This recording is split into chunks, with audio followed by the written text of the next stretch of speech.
Hello everyone, welcome to Scariff Bay Radio here, where we're just doing trying something new here. We're doing the club scene in Clare and the history of clubs. And we started off with the very first champions, who were Smith O'Brien's. And we've got three very able men here, Mike Goff here, beside me, Brendan Foley here, and Charlie O'Connor, all have a long history with the club as players and mentors and whatever. Charlie has medals won galore. He won in All Ireland as well. He won in All Ireland Interferum with Scariff Chipboard back in the day, and he's famous for a headline after a junior final. I think Charlie shines for Smith O'Brien's. I think was the famous headline back in those days. Back in the history books, yeah. Yeah, absolutely. Mike Goff here needs no introduction. He's probably, I've did a little bit of research, but he's probably the most successful club manager in County Clare, both at underage and adult level. He'll have to explain it himself, because I was counting it up, and he has so much won. So he's a rare talent, a bit of the Gerlachnain songbook, I think, and of course Brendan Foley, great goalkeeper, and Mr. Smith O'Brien's himself, like Brendan. They say if you meet Brendan early in the day and you start talking about hurling, you can take the rest of the day off, because you'll be talking hurling for the rest of the day. So, gentlemen, you're very welcome, and it's great to be here. I had read this great book here, The History of Smith O'Brien's GAA Club, and it was written by a Corofin man, Sean Kears, who was a school teacher in Killaloo, and it's a marvellous book. It really is history and politics and the GAA, of course, especially, and it has everything in there up to the time that book was written. It's an encyclopedia, and he brought a few programs as well from 1987 when the pitch was open up there as well. So, what you're probably most famous for is you won the first county title. There was a county board formed in 1887, and they ran off the first county championship, and Smith O'Brien's were the first winners. Charlie, you might give me a little bit of history about that, because there was a few different areas involved. Yes, what I known and read about it is that at the time, as Brendan pointed out to me a few minutes ago, it'll be 140 years next year now, when this occurred. But the parish that time, there was 4 teams in the parish, and the parish was Killaloo, O'Brien's Bridge, Bridgetown and Gardenby, and each had a team, and the Bridgetown team was called the Daniel O'Connell Club of Bridgetown, and the Smith O'Brien's club was called the O'Brien Barrow Club, and the Green Volunteers O'Brien's Bridge, and Gardenby went by the name of Smith O'Brien's. And as you pointed out, the first championship, Clare Championship, was played in 1887, as you pointed out to us, Nicholas. And at the county board meeting, Clare, Killaloo, the 4 clubs that were represented at the county board meeting, and they decided to enter a club in the first senior championship. And out of the 4, they said they'd only enter one called Smith O'Brien's Gardenby. And that was the first club that played in the county, the first Clare County Championship. And Smith O'Brien's Gardenby won that match. And which was the first and only one that came to the parish of Killaloo, unfortunately.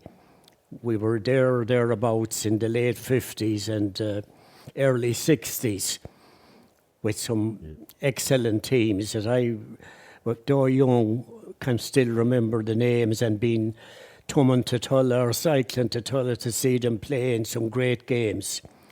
In 1950, I think, beaten in the county semi-final by Newmarket and Fergus. As I remember a very good beaten by 2 points, very good game of hurling.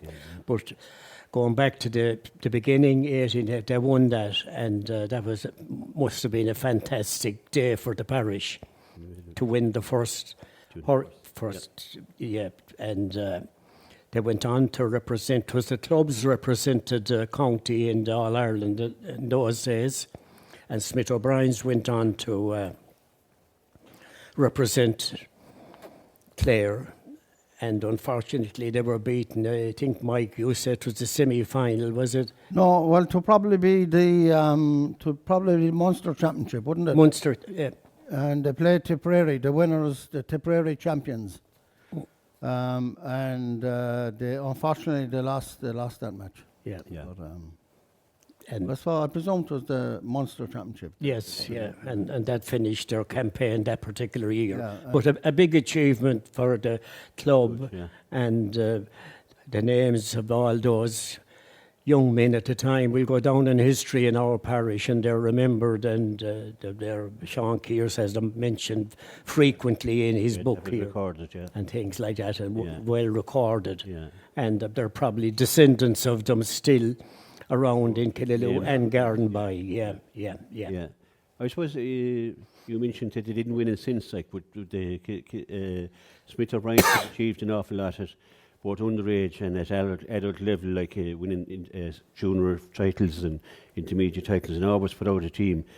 It was back then as well. There was another thing that affected an awful lot of teams, was immigration. So you could have a great team one year, and there could be half the team could be gone to America or Could be London. decimated the following year, Yeah. yeah. That applies to most clubs, I suppose, Nicholas. You know, they were, you know. And, to be hard to sustain a team, a constant team, not like today where you have a team for 10 years, like, and you knock a few titles out of them, but to keep fellas with the history that Killaloe has, like, you know, it's a lot of it is in that book, like the history of Killaloe. It was the epicenter of Ireland one time. It was the Kincora, the halls of Kincora, Brian Boru, and that. But there's always been a huge amount of activity around Killaloe, between Lough Derg and the River Shannon, and various industries and coming in, and you know, we were under British rule. There was a lot of things happen, like, so that probably kept sport prominent in that side of the county. Yes. In East Clare, like in Yes. yeah. Yeah, Killaloe would have been a big tourist destination that time as well. There was a huge fishing. Was a big It would, yeah. And you had 9 or 10 hotels in Killaloe at the turn of the century, I think. Yes. Oh, yes, Around that 90. many, Yeah, there was a lot of hotels. Now, they were probably what we might call now bed and breakfast, you know. Yeah. You might have maybe 8 rooms, or, you know, you'd have small number of, they'd be catering for a small number of guests compared with hotels that we know today. Yeah. But I think there was a lot of hotels, and it was only a day or two ago that Charlie and myself were discussing the name of a hotel that I never knew existed. Was the Pump Hotel, there at the back of the Catholic Church. Up on the hill, is it? Yeah. That was Charlie was telling me that it was known as the Pump Hotel. Yeah. Yeah, but there was quite a number of hotels in Killaloe that I'm catering for. It was a great salmon fishery. Yeah. Just above Killaloe. And that would have given quite a bit of employment. That would have kept young men around the place as well. This was where you geographically, you right on the Shannon, right on Lough Derg, and across the river. You just walk across, and you were in Tipperary, like. So Tipperary. did you ever have much going on between yourself and Ballina, I would say, as regards hurling, or was it just strictly they were Tip and you were Clare? Yeah, it was. For as long as I can remember, that was probably it. Yeah. But there wasn't a great tradition of playing each other in matches and challenge matches. I think they got too heated. It could be part I of it. heard stories of the main employer on the Killaloo side back in the 50s would have been Benson Box factory. That's right. I read that. They in the employed a book lot there, of yeah. people, and McHugh's had a bakery and a hardware, and people. They had a few people working on a farm, and they employed quite a number of people on the Ballina side. Yes. But back, I think it was about the mid-50s, I think Charlie might be able to enlighten us on this, but I heard stories of a match that went ahead between McHugh's and Benson Box. And you had a mixture of Ballina and Killaloo people working in Benson Box. And you had a mixture of Ballina and Killaloo people working in McHugh's. But somebody got this great idea that we're going to have a match between the two. Oh, it must have been a fair match. Yeah, yeah. And so the match went ahead anyway, but What time did it finish? I don't think the match finished. It was huge, I can only imagine huge the interest. shenanigans. It was Yeah. a bit like Cork and Tip maybe last Saturday night, but it just shows the rivalry Rivalry, that yeah. went on. Yeah, county rivalries and county. We never had it. I come from Kildamore, like we never had that county rivalry because we were in the middle of Clare, like. Yeah, yeah. But I hurled with lads from Whitegate and so on, and they would be fiercely like about the border sort of Yeah, like they yeah, had Galway at one side and they had Tipperary. More so Tipperary was their that drove them on like so. But when Charlie and myself were playing, we played challenge matches because it was so convenient. Yeah, to play a that's- challenge match. that's it, yeah, yeah. And I don't think we ever had any much trouble between the No, two. no, not really. I didn't play often against Ballina now, but we used to play every year. We'd have a match with Newport, and we'd play the Silver Mines quite a bit in challenge matches yeah. before Yeah, and before our own championship, and there'd be never any problems. But Portroe and Killadangan, Portroe, they'd all yeah. be Yeah. but teams that we would have There's, played. there's a lot of intermarriage, interrelationships, and we all have great friends in the Ballina side and Killaloo. Yeah. You know, that part of it, Ballina, Killaloo, RFC, which both of us played for, That's right, yeah. was both sides, of course, you know, and that. But I have to say that when it comes to hurling and the Munster Championship, that there is a bridge. Relationships are broken off. There is a bridge there, yes, yeah. 97 told that. That's part of what makes the And GAA. in 24, of course, our year, like, and the bunting would go halfway across the bridge. And of course, this year, it went halfway across the bridge again, but on the other side. And this is good Yeah, it fun. was good fun, but I suppose back in the day, nobody knew each other, and there was fierce rivalry and fierce problems, but now everybody knows everybody, and as you say, intermarriage and everything like so.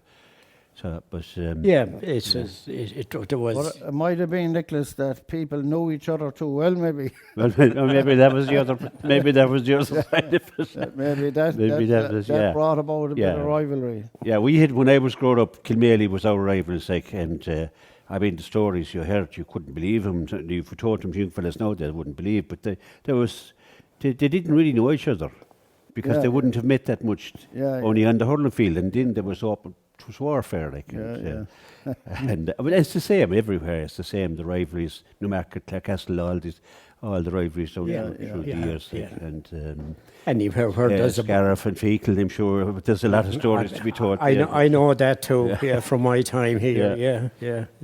Yeah, it sure is what makes the game what it is. It is, of course. Yeah.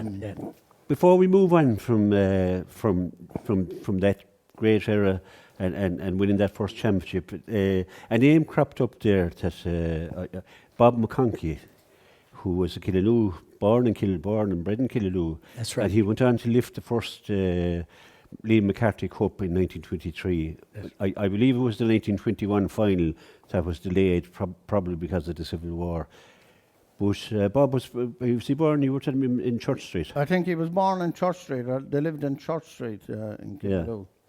But I'm not sure of the history, but he probably moved maybe to Limerick as Maybe he's a younger, young man, lad, yeah. But, But another claim to fame for another claim to fame, for Smith yeah. O'Brien's, yeah. That's right, yeah. Yeah. Would you have any recollection of him, Charlie? I haven't actually. No, like Mike says, of course we know that of his fame from being the first to lift Lift the cup. Lee McCarthy Cup and being a Clare man and a Killaloe man to do it is a bit of pride as well, of course. Yeah. But I racking my brains and asking people, I've no history of whether he ever togged out and played for Smith O'Brien's while he lived in Killaloe now. He may have had as he was a young lad growing up there because everyone played hurling, but I have nothing, or there's nothing in this book in front of me that says that. So back in Limerick was a long way away. Yeah, he may not have, but of course, it is a thing of pride. You're definitely claiming him anyway. We claim him like we claim. What would you say, Like we Brendan? claim Brian Boru, yeah. We'll take anything we can get. We'll claim him. We will, of course. Yeah, I just thought it was interesting. I didn't know that, actually. And I probably heard it somewhere along the line and had forgotten about it. But I bumped into a fella there from Yearside in Innis there, and he actually taught me about him, Paul McCarthy. Paul, he was secretary of your club one time. Yeah, he keeps me informed of anything west of a certain point along the road there. Okay. A great guy. But another thing we should mention, Nicholas, as well, is the book that you referred to there. That won in All Ireland as well. Sean Kearse's history of Killaloe. Did it? That won the McNamee Award, which was That's a huge award, yeah. all the publications over any year. I don't know how it's picked, but they pick like Brendan, a winner. Yeah, so Brendan told me about that book, and he said, he'd get it to me, and he did. Thanks, Brendan, for that. so that won the McNamee Award when that was published. It was probably a year or two after 1987. It's so well written, and there's so much. I mean, the work he put into that was unbelievable. Like the research he had to do. Get it. I expected a sort of a magazine type of book, the history, which you would see lots of histories of clubs. Like when I saw that, I was bowled over. I couldn't believe it. But I thought a weekend's reading, but a unique thing about the book, I think, is that. He started every chapter with a little bit of history of general history, of what was going on in the parish. Maybe who was employed, or maybe a new business opening up, or he blended it really well. He gave you the feel for the place first of all, and what was happening in that area. Before each year. He was a great historian.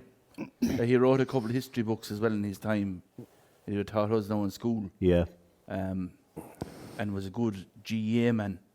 Great to have a man like him in the parish. Every Friday he'd have you out in the field next door training, and he'd school leagues going, and he kept the game going like invaluable, I think when we were going to school, he was the only male teacher until Pat Mack from Scariff Bay here came in. To Killaloe. There was a Mrs. Holland from Whitegate and a Mrs. Lynch and Mrs. Kearse. There were probably ones before that, but I don't remember any other male teacher there when Sean was there, but he'd have you out, always had the leagues going. You stand up and there'd be 5-a-sides, and you played that at 11 o'clock, and that could go on for a number of weeks, and there'd be a final out in the main pitch. That was when the big day was. Big All-Ireland Day. The Big All-Ireland Day, exactly. But he was a great historian that, as I said when I talked to you a couple of weeks ago, the boys were good at history. Mine we never had up much, but your history. Do you know what I mean? When we were going into St. Anne's, all the lads were top class at history, in fairness to Sean. Yeah, it's marvellous to have a man like that to come into your parish, and bring that. And bring that. Huge asset, Huge asset, And good in the club as well. Was very active in the club. Yeah. He lived in Killaloe, did he? He did. Yeah. But his book is testament to and to win that prize, that's a huge honour. Yeah. So that's another first as well, so it's And we're not even halfway there yet. We've a couple of All-Irelands. I'm trying to dig up what did we win. But yeah, I suppose moving on then after that, when was your next big championship win after that? Well, I know a lot of teams struggled between maybe the early part of the century and maybe up to the 40s and 50s. yeah, Because of immigration and again, referring to Sean Kearse's junior championships in 1932, I think. 32. So yeah, I yeah, think it was one day. J.H. Rhino and that particular team were pretty handy, I think, Mike. Yeah. And as you said, Nicholas, the club, it seesawed up and down through the eras, as I remember it, even in my own time. You know, we'd go through a golden period, we'd call it, where we'd be doing pretty well in the intermediate championship as we did, you know, Yes. and then you fall back a bit again. I played actually in 2 consecutive intermediate finals and beaten in both, you know. It was as near as we came to getting senior status and during my time there. And then you fell back a bit again. And like every club, maybe more so our club, because we were a lot, as well as Garnby, there was a lot from the town. When I talked to the people in Whitegate and Fecal that I knew and hurled with, and more rural, and we lost quite a lot of very good hurlers through immigration in my time from the parish. Yeah. Some that had hurled minor, Pat Costello, I go back and think of, who had hurled minor with Clare. John Blake, who had hurled senior, got a run with the Clare senior team.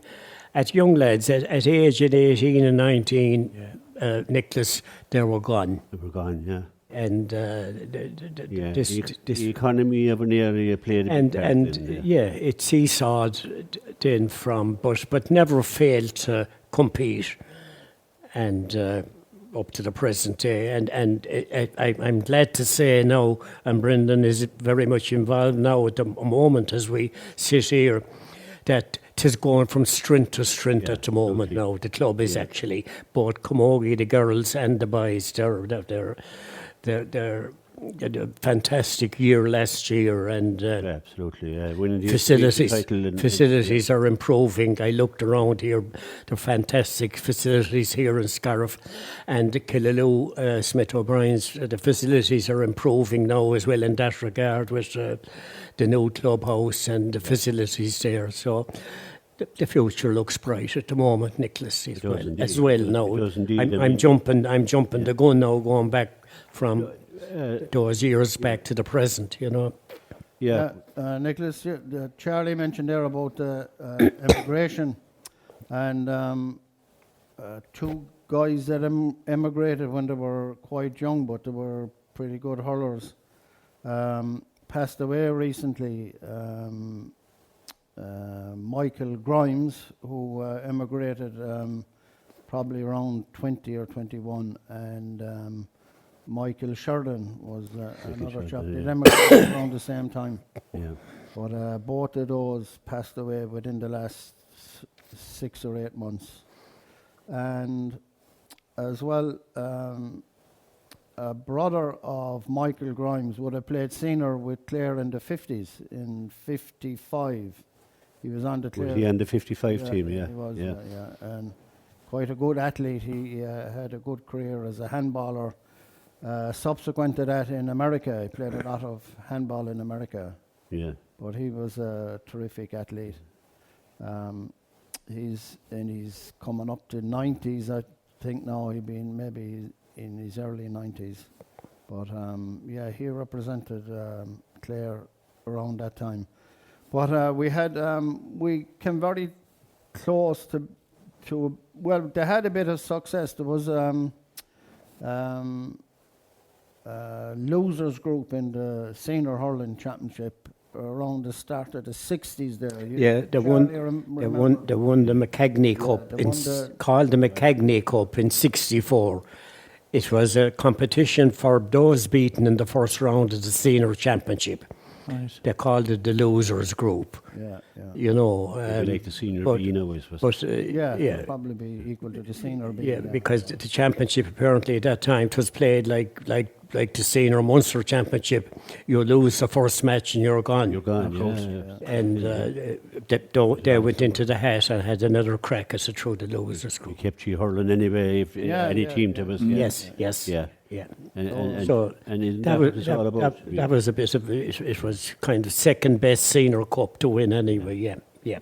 Would there have been tournaments then as well? Or did Yes, they come in? they would. Yeah. Would they have come in around that time as well? Yeah. Tournaments were very popular in the early through the 50s and into the up to the middle 60s. Tournaments for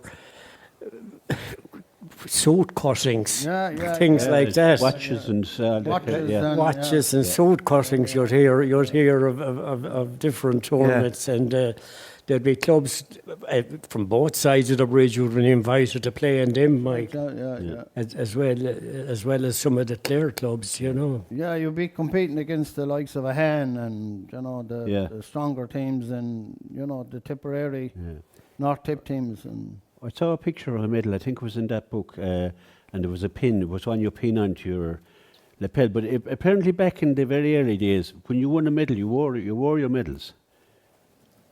All right, yeah. There was a story up in our Kildemona won it in 1910, I think, and there was an objection put in, and Bearfield, I think it was, and they were objecting to whatever. There was lots of objections back then, of course, but the captain was Kirk Lyons, and he said, well, we won our medals, we aim to wear them. But it seems that was the custom back then, that when you went out, you'd wear your medal, that was what you were after. It was like an army officer, like you had won a county title, you were going to wear it. But I don't know if you had heard that, but there is a medal there somewhere with a pin on it. I just wonder, was that... But the 70s then, 60s and 70s were good times for you. They were the 70s particularly, the late 60s. After winning the McCagney Cup in '64, played senior in '65. I remember myself now playing a couple of senior games in '65. I was after finishing school. I was only about 18, but I remember playing against Bradford in goals, and it was the year that I came to Scariff '65, and Tommy Bentley, God rest him, he Bradford, but I remember he scored 3 or 4. I lay in 5 goals. Bentley, that name rings a bell. Tommy Bentley, but and after that, it went down. Decided to go back down to junior.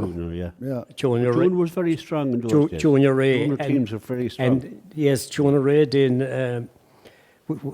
We 67 won the Junior A championship, and the Junior A won the double Junior A league. That was a very successful year. That's right, yeah. I was reading that there, to win a double. We beat your neighbours in that, Nicholas. You beat Ina, yeah. That's in right, the league final, yeah. Yeah, I think we were shouting for you that. That was back in those days. No. I'm only joking, but there was that was a unique final, like to have Ina playing from up towards the west and in Killaloe right down at the east. It was a fairly unique final. Yeah, and we beat Tulla in the championship final. Wasn't it Tulla in the championship that year? Yeah. So Jonah was strong that time. Yeah, it was very strong. Yeah. A lot of strong teams in junior. There wouldn't have been as many senior teams as there is now either. So no, the intermediate was a championship that was very hard to win because most of the clubs in East Clare, the Mills, Bradford, Tulla, ourselves, Whitegate, Clonlara, Partine, they were all intermediate teams in the early 70s. Yeah. So it was Cracklow was another intermediate. Clarecastle, were they? No, Clarecastle only were intermediate for a long time, yeah. They'd never been intermediate until they were relegated recently. They had never been intermediate. Yeah. Played senior But you played in those games in the 70s. in the 70s. Yeah. Yeah. And there was Charlie, myself, you were Mike Goff. There was a Mick Goff as well. Were you any? We were cousins. You Yeah. were cousins. Yeah. There was 3. Had you a brother on the team as well? No, Mick had a brother. A brother that as well, played yeah. in 78. Yeah. Mick passed away Or did he? about 2 years ago. Yeah. Yeah. God rest him. Yeah. But, Yeah. So there were 80 times to be winning championships, like, and winning doubles and. well, we probably in the mid 70s we hit a low ebb. We had difficulty with numbers. A lot of guys retired, Yes. and so we had difficulty with Transition, fielding teams. Yeah. But in the late 70s, then we won the junior in 78. 78, wasn't it? Yeah. Yeah. And we competed well in intermediate in the following years. I think about 7 years running, we were beaten by the winners of the intermediate championship Yeah, for so you about were 7 coming- years in a row. Yeah. Scariff beat us and won the championship. Broadford beat us and won the championship. St. Joseph's beat us and won the championship. 6 Mile Bridge. Whitegate beat us and won the championship. And we came up against 6 Mile Bridge as well, but that'd be their second. Their second team, Yeah. they won it that year as well. Yeah. They actually made history that year, didn't they? They won Oh, the. I remember that. They ended up with 2 teams That's right. up in the senior. Yeah. That's right. Yeah. So. So intermediate was you- very competitive that time. Yeah. You know. But to strengthen your team as well, in 1978, you won the minor B, like, which was Yeah, very we won, competitive. Yeah, we won minor Yeah. B in 78 and 79. We Yeah. repeated it all. I was playing in 78 against you. I didn't realise until I saw it in the book he beat us by 8 points. I think he beat us. I thought we were much closer, but Well, it was much closer. We only put that bit of distance between us Yeah. in the last. yeah, 5 that was played minutes, in Tulla. I'd say. I remember that day. It was on in well, Tulla, yeah. Lovely Yeah. fine day, and it was tough going. It was a very competitive Yeah. match. Yeah. My memory of it. And if someone asked me, I wouldn't have said there was 8 points between us. Yeah, I didn't think there was no. yeah. Funny enough, I thought we were kind of in the game in my head, but that's. You were well no, in the that game, was yeah, Yeah. up to the last couple of minutes. But Yeah. I would have said that there might have been 4 or 5 points in it in the finish, you know. But from that minor team, you would have got. We were St. Flanagan, so we were amalgamation, and we all broke up. We didn't play under 21 together, and I Okay, thought yeah, that was like we're joined now, like with Aina, like, but Aina Kilmore are joined now, but they weren't back then. So the guys I played in the final with, I never played with them again. That's one regret I had, like. Yeah. But that was the really strengthened year club then to It have. did, to have a winning. We had a lot of guys from that minor team, those 2 minor championships, and 78 and 79, and we won the under 21B in 1980. So all those guys transferred onto the intermediate team. Yeah. Well, there was a number of them played in the 78 final. We had a few minors playing in the 78 final.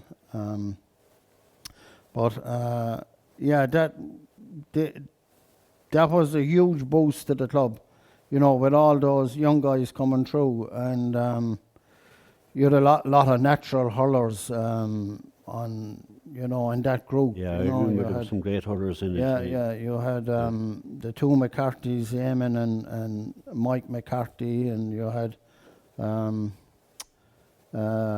2 Cahals came through, Martin Cahill and Junior. Eddie.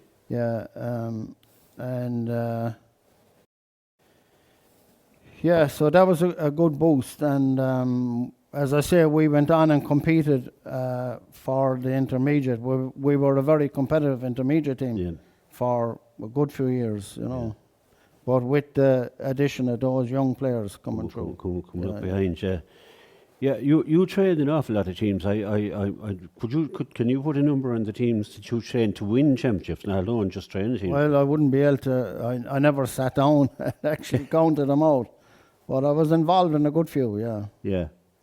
I would say, looking what I read in that book, that you were probably the most successful manager in Clare as a club manager. And I'm not just saying that because you're here, but I was surprised that I'm not sure Mike about Goff that. is Nicholas, over but all these teams. Did you have a graph for that? You obviously had, like, you had to be a manager. You were able to get these lads to play at a young age as well. Well, in fairness now, Brenda mentioned it earlier on, we'll say the likes of that 78 and 79 minor team, you know, they were all brought through by Sean Kearse in the school, and as Brendan said, he would have all those guys hurling every day they play a match, and you'd have a first half at 11 o'clock, as Brendan said, and at lunchtime the second half would go ahead. And so Sean Kearse had done an awful lot of work with those young players coming through, and when they came on to minor and under 21, they were polished. They were ready, very natural hurlers, you know. Yeah. And but I was involved with a few teams, but there was other guys had success with teams. McLennan won an under 21 championship, I think. 86. In 86. With Noel Mullihan and Tom Brooks. Tare. McLennan, I think, yeah. Tare was there, and that we beat Bradford in the final. Yeah. And you had an 84. You were in 84, Charlie, under 16. 84. There was Bomber, Lord of Mercy in him, Charlie McHugh, Tom Brooks. Yeah. I think you were with us in 84. We beat Tullen under 16 final. 2 years later, then we won 21. We beat Bradford. And as Mick said, a few in from that went on again. Your Peter Maloney's and David Garrity's and Martin Conroy, Noel Carty. Yeah. But they went on and played intermediate again, so it was sort of rolling along, like, you know what I mean? Yeah. So, yeah. Before we leave the 70s, Charlie, you won an Interfirm All-Ireland. Yes. My sources tell me that you stuck 2 balls past the great Noel Skehan, one of the greatest goalkeepers. Well, I didn't score a goal on Noel Skehan. People say to me, it was a ball that came into the square. It was Jerry Nugent got his stick to it, actually. I have to give Jerry Nugent no credit for that. After all these years. No, you're being modest here, I think. You're being modest I have to be truthful. I scored a point. I was playing in an unfamiliar position for me. As you know, I played centre fielder in the backs. Yeah. But in Scariff, they brought me in centre forward for some reason or other. But yeah, that's. I don't recognise the talent, Charlie. So you but that was. You could play anywhere. I was delighted with that. It was a big achievement. The Smiddix and Kilkenny, and prior to that, the Clare Championship was very competitive. We had to win the Munster final. It was played like in an All Ireland series. Yeah. And we had to win in Clare, and Clare was very competitive then, but quite a few Shannon teams, Shannon Diamond and Carbide, SPS, Ripon, and Tipperary, Rosgrave, Bacon and Antigen and Limerick.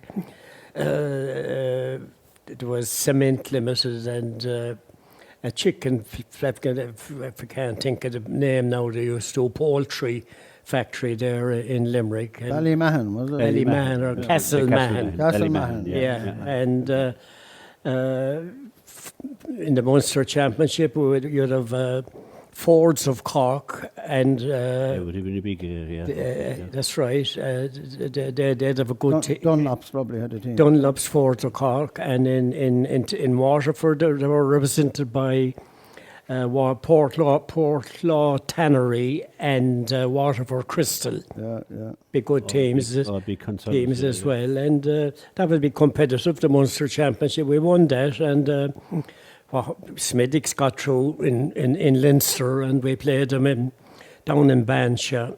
John Maloney refereed it, and it was a big day for us then. You know, with a good team, all the local. Would you name some of the players there? Because they became. Well, I know that a good friend, but they were all friends of mine. But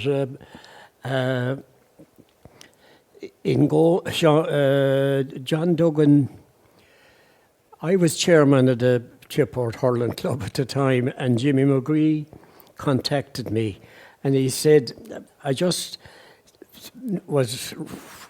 he had recorded or got information about Scariff winning the All-Ireland. And he said, he asked me, as the chairman, could I explain why we had 1, 2, 3 inter-county goalkeepers and we played none of them in goals. Correct. And I said none of them were good enough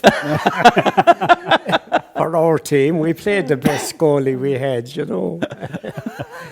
And we had Seamus Shinners, of course, an inter-county goalkeeper, and Seamus Shurey.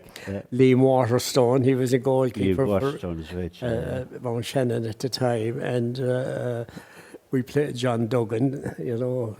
John from Bradford. The referee. John Duggan won a senior championship match before he came and got married in Bradford. He played with Newmarket. He won a senior championship in goals for Newmarket. Yeah, that's right. Yeah. And Paddy Fleming was the captain, cornerback. As I mentioned earlier, Teddy Murphy, Shawnee Murphy, Shinner, Seamus Burick would have been playing out in corner forward. Corner forward in those days. Someplace like that. And Liam Billy. Was he Liam Billy, Liam Billy. I think it was Mickey Burke and Noel Burke from Whitegate. Pardon? Mickey Burke and Noel Burke from Whitegate. Mickey Burke and Noel Burke and Fecal, Seamus Bowen on and off the team, and the Salmons from Killanena, Joe Salmon and Dennis Salmon, good hurlers, and Fecal, of course, Scariff, Sean O'Grady, Noel Corey. I can't think of them all now, but there was all the parishes, the local parishes were all. Those interfirm matches would probably be the equivalent of the Club All Ireland now, would they? Well, similar. The standard, because it was there was one thing about the club, the interfirm in those days. It was there when I was playing interfirm anyway. Was that there was a rule that if you got sent off an interfirm, it didn't affect you could play with your county or you could play with your club. So it was actually hell for leather because there was no repercussions. If you got sent off, you were just sent off. But you could play the next day with your. Yeah, that's right. So, it was competitive, you know. It was good. It was good standard of hurling, the interference. Well, sure, the names you can see how good it was. The names you just so that was great. Yeah. And but of course you weren't overworked now with Scariff by any means, is it? Like, so you were fresh going out. we you know, they were probably full time, Nicholas. And full time, full time orders. Yeah, we used to have, you know, meals after the match. I was treasurer of the Munster Interferum Council for a year or two, and it was the easiest job you ever had, because if you were dealing with you're looking for affiliation fees from places like Waterford Crystal and Fords of Cork and any of them, you see, or Scariff, you see, no one had to pay you. We'd go to Max Bogenberger and we'd say, Max, the hurling club, we're playing at that, and he's right to check, you see, and but isn't it sad, this golden era of interfirm? All those places, nearly all of them are closed. That's right, yeah. The places I've mentioned, including the factory here, Dunlops and Waterford. Portlaw Tannery is gone, Fords is gone, Waterford Crystal is gone, Castlemahan, I think, is gone, and it's all digital now. There's lots of new factories in that now, but I'm not so sure. I haven't up-to-date touch about how strong the interferum is now. It's actually picking up a small bit. Is it? Yeah. There's a few lads now from Killaloe playing with Clare Construction and HMV. Yeah, Zimmer won it there. It is picking up slowly again. There's It was fierce interest. When I was growing up, there was fierce interest in who was going to win the interfirm. the interferum, like, and there was fierce interest in going to those. I remember going to games, Jackie O'Gorman playing for SPS, like, you'd nearly go down to see Jackie on his own, like, you know, lads like that. And the names that you mentioned there, you would come to see them, like, you know. Yeah. There would be big crowds at those games. Yes, it was a good. There was a good standard. Yeah, and the players were. Of course, the best hurlers, good hurlers back then were probably looked after as a way as get a good job, and then they were out hurling and then their firm and the whole lot, like, you know. Then if you came from a junior club, you got a chance to play with the top senior hurlers at a high level, yeah. Which was and Billy Collins, of course, was Smith O'Brien's, and I'd look at it as it was great to play, and but it was an honour for we're talking about Smith O'Brien's today, but that was a bit of an honour for Smith O'Brien's as well. The representation, to like absolutely. Anybody from Smith O'Brien's that would represent with our colleges or firms or everything like that, you wish them success, whatever Limerick CBS, to be some of them going to Flannan's and Newport at the time. Your cousin Jerry. That's right. You mentioned your cousin Jerry, Newport Jerry Goff, College. He won an All-Ireland with North Tip Vocational School. He won an All-Ireland. Right, so that would be all a bit of a boost for the club, as for Smith O'Brien's as well. Yeah. Absolutely. So moving into the 80s and the 90s, then how were the club moving then? Yeah, as I say, after winning the junior in '78, we were very competitive at intermediate level. The mid 80s, and we lost to the winners of the intermediate for, I think it was about 7 years in a row. Yeah. Now, some of them, I think 2 or 3 of those matches were in the first round. You know, I know Tulla beat us. It was tough to be beaten in the first round, because with no backdoor, no second chance. There was no second chance. You were finished. No. For the rest was back to the lake. Often those matches, I think Tulla beat us by 2 points in Kilkishen, and they went on and won the. They won the intermediate that year. It was very hard to see that year after year being knocked out by the top team. Well, it was, but it showed that you were competitive. You were knocking on the door, like you were knocking on the door. It didn't take a lot to. Was it get there, but we never got over the line. We got to semi-finals and were beaten in the semi-final. We just couldn't get over. But you kept the club up at the top, I would say. We were there. And was 2004 the next big? You won the intermediate. Brendan, you were in goals in that. No, they would have won. There was a '97. Then we won a junior again. Mick, you were over that team. You were involved with that team. I was the coach in that team. Yeah. Eamon McCarthy was manager, I think, was he? Yeah. That was 97. Yeah. Who were the standout players that time? On that team, Kevin McCarthy was on that team, and you had the 2 Rosneys. Brian Linehan was Lenny on it. Lenny was on it. Who else? Martin Kelly. Martin Kelly was on it. John Finnessy was on it. He transferred from Clonlara. He was on it, and who was John Sheedy was on it. He was cornerback.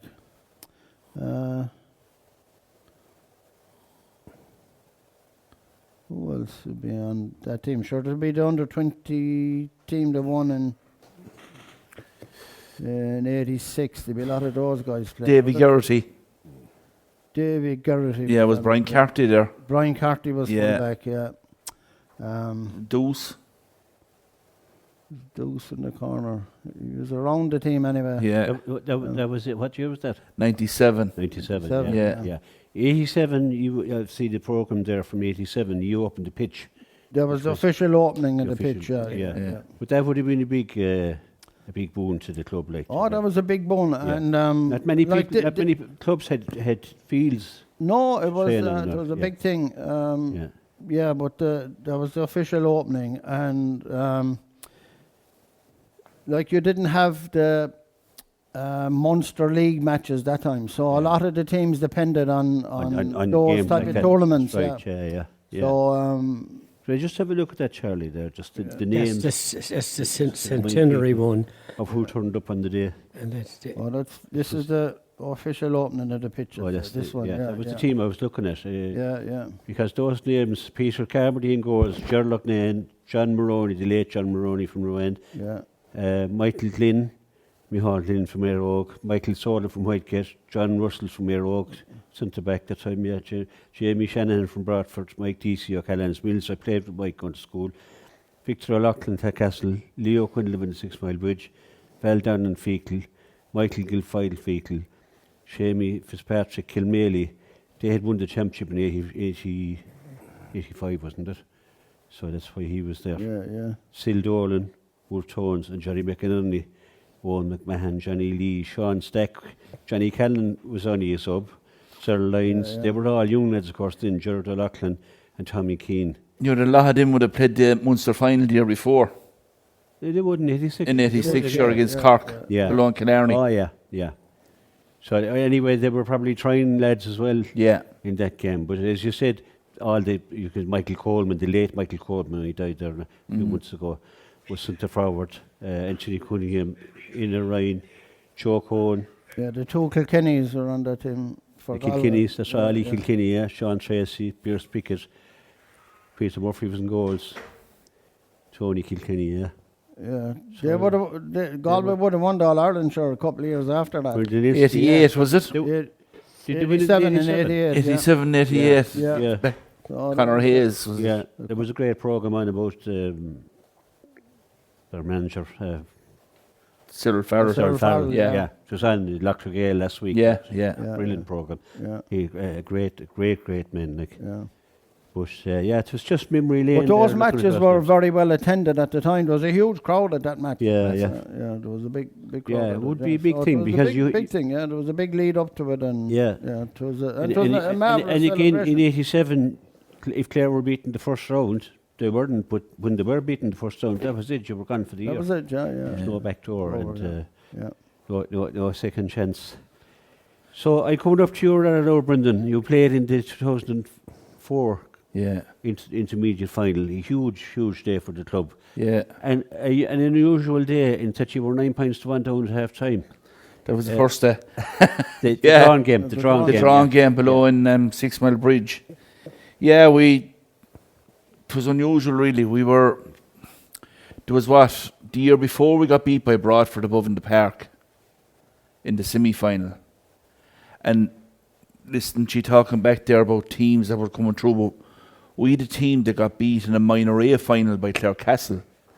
Ian O'Halloran, Trevor Howard, Pat Ahern, John Cusick, Willie Neary, all these young fellas were after hurling in an A final, which was big for us as well, like below, because we were always competitive in the B, but to get to an A final, and we're unlucky, I think Clarecastle beat us in the end, but we got a lot of players off of that to come into the 04 team. Then you had Brian Linehan, you had Kevin Carty, you had two Culhane, you had Christy Rosny, you had Shane O'Brien, Tony's son was on that as well. So we built a nice panel of sort of a bit of experience with the youth, and so when we lost the semi-final, we were there, here we go again, but these young fellas really kicked it on again, in 04 then we won the league, we beat Killanena here in the league final,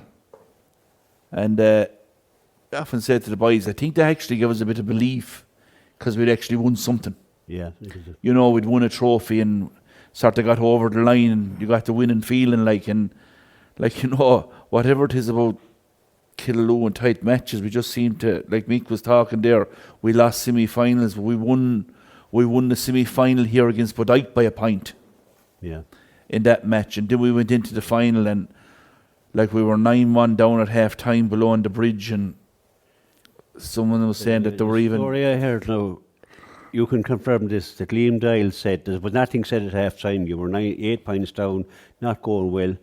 And Liam Dial said that that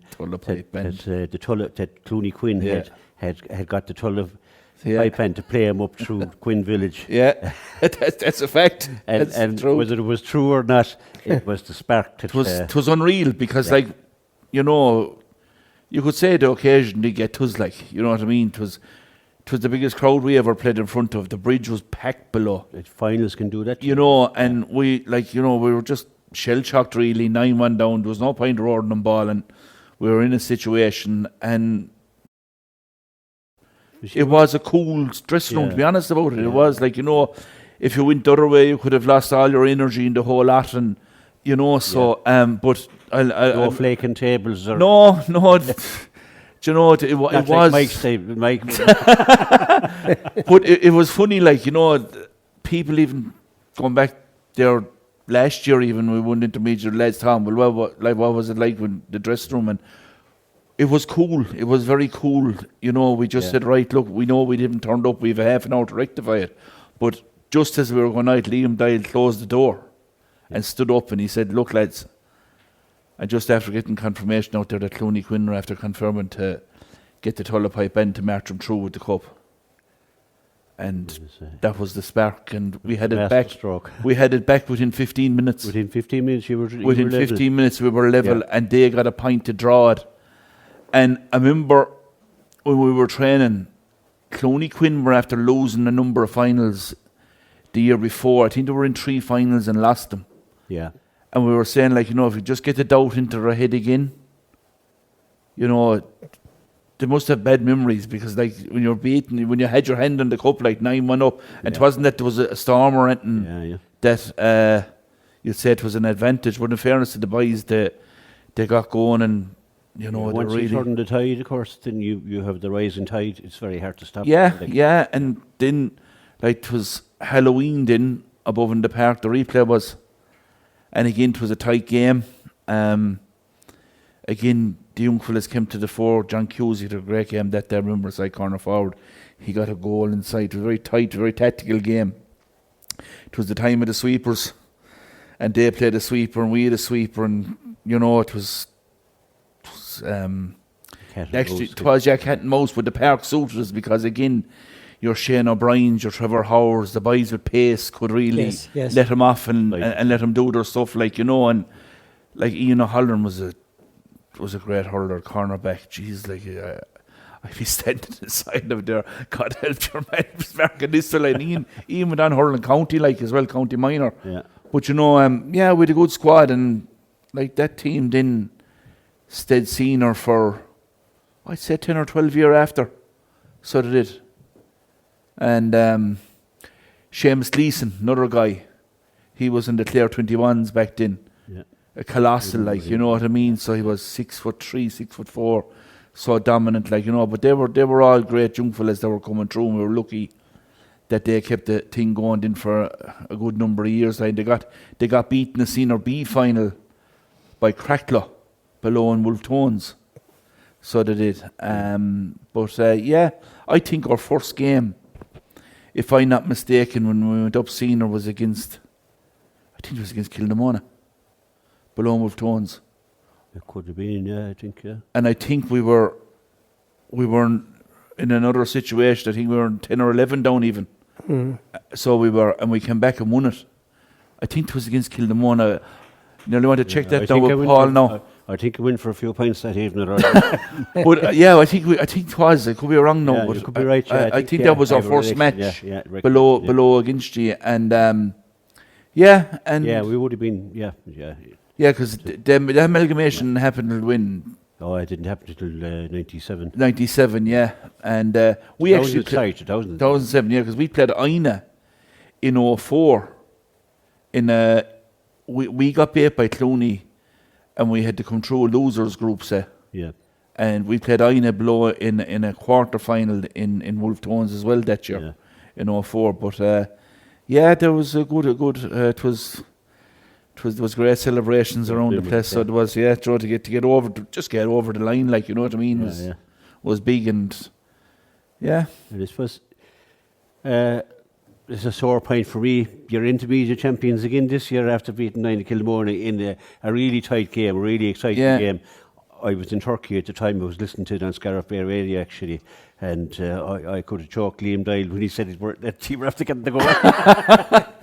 Yeah, But, it was. no, it was a great win for you, Yeah. and to come back like that, because as you said and Mike said, you had lost finals and semi-finals by 1 point, 2 points, so you were able to turn it around. We were able to again. flip it around like in Yeah. in 21 as well. We won on Halloween night That's right. above it in Halloween, in which was so Halloween. good to Yeah, see, yeah. it was so good, yeah. And Yeah. again, I think that we won that by 2 points in the end. Yeah. So it was we beat St. Joseph's. Yeah. And this year or last year then to get over the line against yourselves, cracking game. You know, it was really nip and tuck again, like, you know, and it's all finals go. But the way we won it, like with the last puck of the game, Yeah. Cahill stretch, like, you know, it was we were unlucky. I won't forget his name for long. No, but I think we were unlucky. There was a goal that I think should have stood. Leo mentioned that, and You know, they actually both of them. Pat Mack was on commentary's wedding. He said that. No, so I have to be fair. But you know, but still, like, you know, I think, you know, Mike Jungfeld there was playing young Mike, and so they built up the great character showing those lads. Yeah. Like when you see, you know, what was fired at them in that match, and They didn't lick it off the ground. no, you know, and they're the names, like, you know, that are going to be there for a number of years again. Yeah, But that's absolutely. probably in a tribute that we'll say teams of our era mightn't have had, in that they stayed in the game even though things weren't maybe going their way, but they were able to stay in the game. They were able to take on board the fact that possibly it looked like a perfectly good goal to me anyway, where I was standing, and a few neutrals that I spoke to afterwards. But I didn't when see that, it. when but that was disallowed, I thought that was our chance gone. But the boys stuck at it. There was a couple of extra minutes of at a time, and they stuck with it, and they had that belief, and you know they were able to. Great credit, yeah. Cahill was able to execute, you know, and get the goal that mattered at the finish. But it was a great way for us to win. But that might have been a match that we might have lost in other eras. In another time, like, So they have. Well, everything balances itself out. It might take time, but it comes. Yeah, The wheel comes full circle. Yeah. But it's a nice way to end on a winning note for you. It's an education. Listen to you. I could stay for another hour. We don't have the time, unfortunately. But I won't ever pass Killaloe again. Having these memories now, I look upon Killaloe as more than just a tourist destination for certain, like, because it's a lovely part of the world as well. I love going to Killaloe. Yes. I actually did, back in 2012, we did, I went back to college for a little while, and we were brought to Killaloe, and they showed us the whole history of Brian Brew and all that. It's a lovely place to visit, like. But I have the hurling side of it now. I knew there was a long history there, and you lads have brought it to life for me, and I've really enjoyed it, lads. And really, I would sincerely like to thank you for coming here to Scariff Bay Radio and giving us that, because it's something it's to cherish, like, you know. Yeah, thank you, Nicholas. So we leave it at that, so let's Okay. job. and thanks very much. I have 3. Well, I'm friends with Brendan, but I have 2 more friends now in my. Yeah. And some days we weren't friends, but anyway. We'll leave that behind on the field. I will live in the field, is right. Yeah. Thanks very much, Dad. No problem at all. Thank you. Yeah. Well done. Thanks for that. Great Thanks stuff. for that. Thank you, Mike. Nicholas. Thank you. Charlie, thanks for that. Okay.